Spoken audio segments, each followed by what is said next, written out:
서울 양평고속도로 건설 노선을 김건희 여사 일가 부동산이 있는 지역으로 변경해 특혜를 주려고 했던 것 아니냐는 더불어민주당의 의혹 제기가 정치권의 공방으로 이어졌습니다.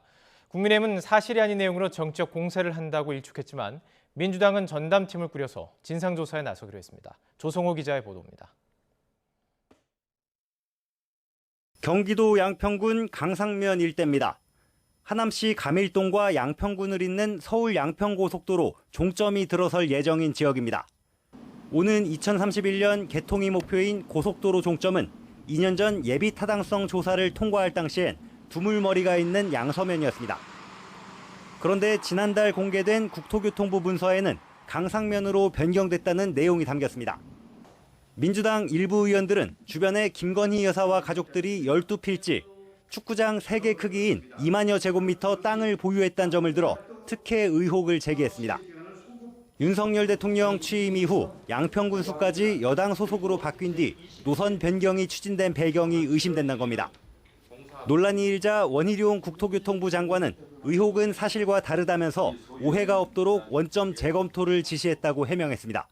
강상면 가는 안을 최적안이라고 저한테 의견을 제시를 최근에 했습니다마는 제가 국민적인 의혹을 사는 행동을 해서는 안 된다. 그래서 이 부분에 대해서 전면 재검토를 시켰기 때문에 현재 전혀 결정된 바가 없다.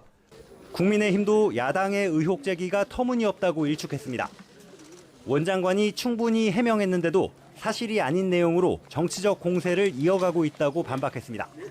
장관의 해명이 부족하다면 또 추가로 소명을 하면 되는 거고요. 사실이 아닌 내용을 가지고 정치적 공세를 계속 하는 것이 적절하지 않다고 생각합니다. 하지만 민주당은 고속도로 게이트, 윤 대통령의 처가 카르텔이라고 주장하면서 진상을 규명할 별도 조직까지 꾸렸습니다.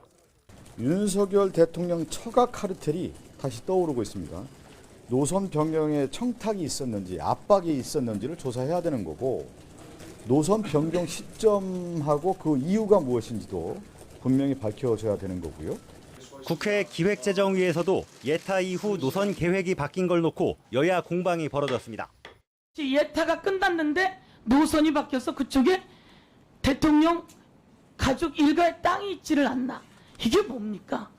온 세상이 난리가 날 일이에요. 예타 이후에 사업비가 변경되는 경우는 해당 지자체 또는 주민들의 요구를 반영해서 변경하는 경우 등 그 사례가 사실은 드물지 않습니다. 정부 여당이 사회 전반의 이권 카르텔 타파를 강조하는 가운데 야당이 윤 대통령 처가 카르텔 주장으로 공세 수위를 끌어올리면서 고속도로 노선 문제가 정치권의 쟁점으로 떠오르는 모습입니다.